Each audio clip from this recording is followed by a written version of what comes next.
এবার তথাগতর সাথে সম্পর্ক জোড়া লাগার ইঙ্গিত দিল দেবলিনা।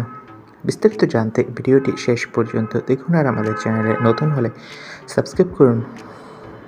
তথাগতর সঙ্গে নাকি সম্পর্কে রয়েছে বাংলা ইন্ডাস্ট্রির নতুন মুখ বিবৃতি চট্টোপাধ্যায়।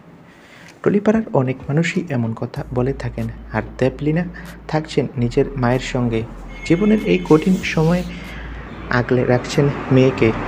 টুডেস স্টোরিকে দেওয়া এক সাক্ষাৎকারে দেবলিনার মাকে বলতে শোনা গেল, যখন বিয়েটা হয় ও আমাকে জিজ্ঞেস করেছিল যে এরকম একটা মানুষ আছে। যেহেতু বড় হয়েছে আমি বলেছিলাম যেটা ভালো বুঝবে করো। মানুষ হিসেবে তথাগত মুখার্জি যথেষ্ট ভালো, যেসব কর্তব্য করেছে। ব্যাপারটা হচ্ছে ওদের স্বামী স্ত্রীর আরেকটা যেটা দরকার সেটা হলো ভালো থাকে।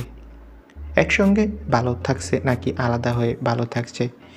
প্রশ্নকর্তা এরপরই দেবলিনার মাকে প্রশ্ন করেন, বিয়ে একটা ইনস্টিটিউট, যখন সেটা থেকে বেরিয়ে আসা বা সেই নিয়মগুলো না পালন করা।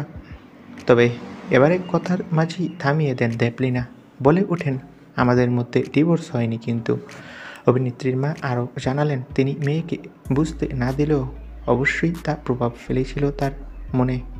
সকালে ঘুম থেকে উঠে আবার বিকালে দেবলিনা কাজ থেকে ফেরার পর তিনি মেয়ের মুখটা খুঁটিয়ে দেখতেন, বোঝার চেষ্টা করতেন যে মেয়ে ঠিক আছে কিনা।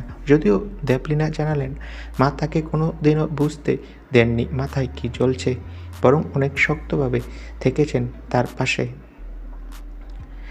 দেবলিনা বলেন, তথাগতর সাথে আমার বিচ্ছেদ হয়েছে ঠিকই, কিন্তু মানসিকভাবে আমরা এখনও এক। তথাগতর সঙ্গে কি সম্পর্কে ফেরার সম্ভাবনা রয়েছে? এক্স তাদের নিচে কি দেখা যাবে? জবাবে দেবলিনা জানালেন, একদম বলতে পারবো না, কিন্তু মনে হলেও বলবো না। কোনোদিন কি ভেবেছিলাম আমরা আলাদা হব?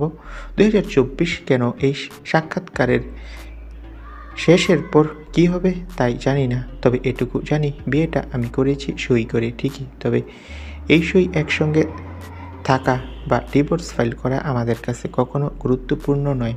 কাগজ গুরুত্বপূর্ণ নয়, বরং মানসিকভাবে সইটা আলাদা হওয়া গুরুত্বপূর্ণ। তবে আমাকে জিজ্ঞেস করলে আমি বলবো, আমরা আলাদা হইনি কখনো।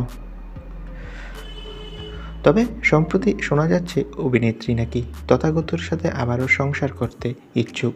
এখন যদি তথাগত গ্রিন সিগন্যাল দেয়, তাহলে হয়তোবা আমরা কোনো একটা মিরাক্কেল দেখতে পাবো। তো বন্ধুরা, তোমরা কে চাও দেবলিনা ও তথাগত যাতে আবারও এক হয়, সংসার করে? কে তাদের একসাথে দেখতে চাও? কমেন্ট করে জানাও, আর আমাদের চ্যানেলটি সাবস্ক্রাইব করে রাখো। ভিডিওটি দেখার জন্য সকলকে ধন্যবাদ।